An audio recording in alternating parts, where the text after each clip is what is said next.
Diga, o Senhor é bom. Em todo tempo.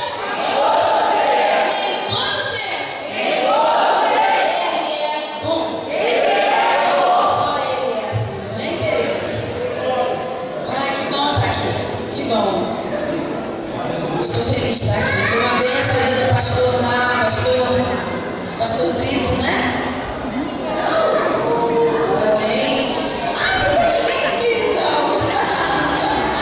Esposa linda, amém? Foi uma bênção ter nos recebido lá na nossa terra, lá na nossa cidade. E o Senhor, Ele faz essas coisas, irmãos. Junta pessoas que nem imaginariam estarem juntas um dia. Unem, né? Espírito, visão, alma, para que o reino dele possa se propagar. Para que os dons que Ele derrama sobre cada um de nós, como bem lhe apraz, possa ser ministrado e tocando assim o corpo de Cristo, a sua igreja, a sua noiva que somos nós. Amém? É um prazer estar aqui. Vamos à palavra de Deus? Aleluia.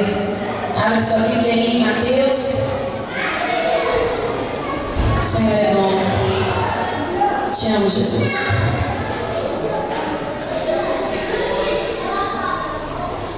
Mateus capítulo 11. É o terceiro ano desse ministério, é verdade? E eu estava meditando, querendo também compartilhar uma palavra do pastor, né? Cabeça desse ministério, a quem Deus tem chamado, a quem Deus tem dado a direção, a quem Deus tem colocado sobre os ombros a autoridade. E o Senhor colocou algo assim no meu coração que eu quero compartilhar com a igreja, mas também com o pastor. Amém? Todo respeito que é no meu coração. Mateus, capítulo 11, versículo 15 ao 17. Vamos ler? Quem tem ouvidos para ouvir, ouça. Mas a quem hei de comparar esta geração?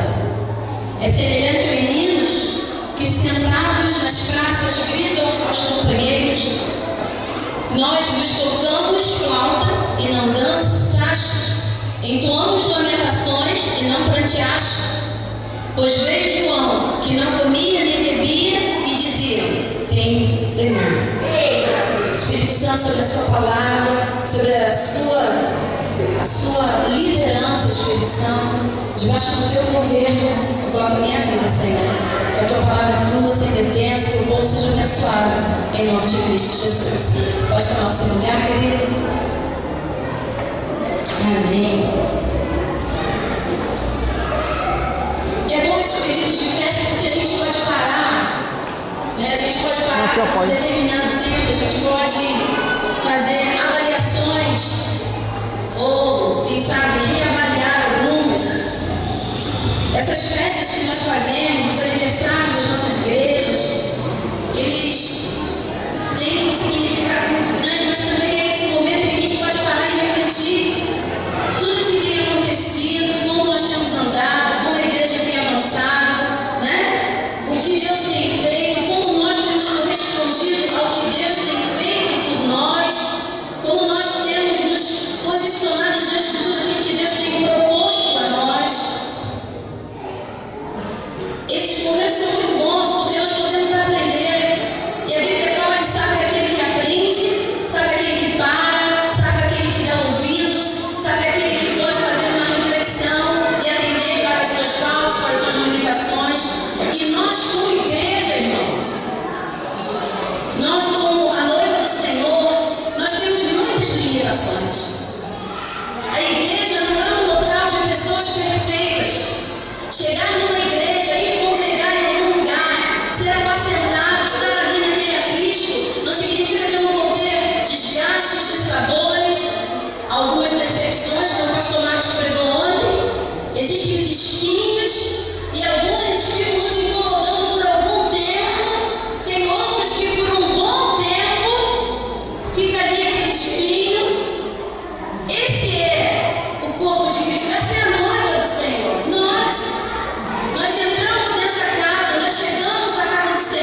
te corrija, se não tiver quem te instrua no caminho, se não tiver pessoas que se deixam ser usadas pelo Espírito Santo para falar não o que você quer ouvir, mas o que você precisa ouvir, você não tem uma oportunidade de mudança. Eu nunca teria uma oportunidade de mudar de vida se pessoas como os meus pastores não se permitissem ser usados pelo Espírito Santo, se pessoas como os meus líderes não tivessem tido, aquela desprendimento, e como esse pastor aqui está tendo com todos os irmãos aqui que também tem ministério, de se doar para a obra, como eu hoje estou tendo a oportunidade, junto com meu marido, de estar me doando para a obra, para fazer o que um dia os meus pastores fizeram por mim.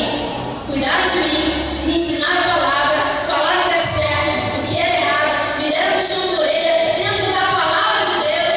E hoje eu vi algo muito legal que eu vou em breve falar para Itacuruçá. Não existe palavra dura, existe crente mole.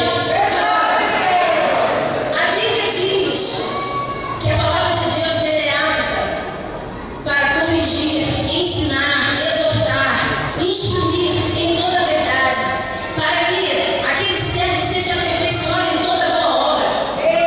É a palavra de Deus. E nós estamos aqui, irmãos, por essa graça infinita e misericórdia. E nós não podemos perder a oportunidade de estarmos nos ouvindo, de estarmos associando, de estarmos vivendo com o que Deus está nos falando e aproveitarmos o gancho disso tudo e analisarmos aonde Deus quer que eu vá, o que Deus quer que eu faça. Mas tudo começa aqui, sabe? Olha, na unção. Nesse texto aqui de Mateus, ele fala que o Senhor estava dizendo: a quem eu vou comparar essa geração? Porque existem pessoas que não conseguem ouvir aquilo que não as agrada. Existem muitos filhos de Deus, existem muitos cristãos que estão trabalhando, que estão isso, que estão aquilo, envolvidos em muitas coisas da igreja, às vezes até exageram e passa a ser um ativismo religioso, não consegue ficar quieto na igreja, não consegue sentar para ouvir a palavra, não consegue sentar para meditar, não consegue, porque está preocupado em fazer, é aquela marca da vida que o tempo inteiro está ali, preocupado, agitado de um lado para o outro, enquanto que o Senhor está querendo um minuto para que você ouça.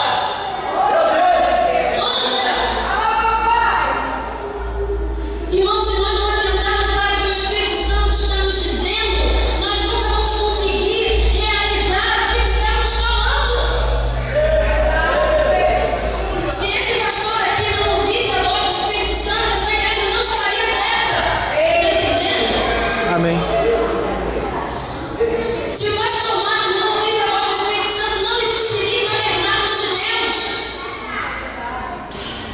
Porque o Senhor chegou através de um homem que não nos conhecia, só tínhamos visto uma vez. E ele ficou incomodado na casa dele, porque o Espírito Santo, quando ele está determinado, ele é realmente determinado. O Espírito Santo, ele é 10, irmãos. Ele não para pela metade, ele não desiste, ele não se cansa, ele não se enfada, ele não fica enjoado, ele não fica aborrecido. Ele vai até o fim no propósito dele. E esse irmão falou que estava sendo incomodado pelo Espírito Santo durante um mês, para que viesse falar com o pastor Marcos a respeito de algo. Ele morava em Angra dos Reis, 1h15 da nossa casa, 1h30 mais ou menos.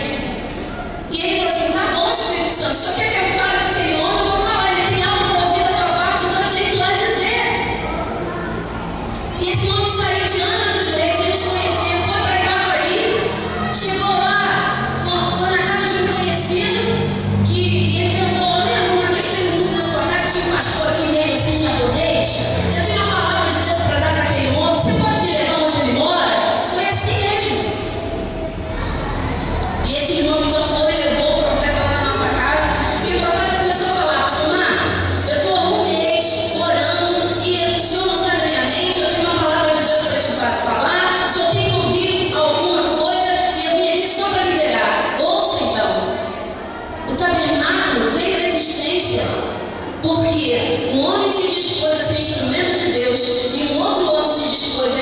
escutar a voz de Deus. Não foi diferente com o seu pastor, irmãos. Não foi diferente com o pastor Rogério. Estava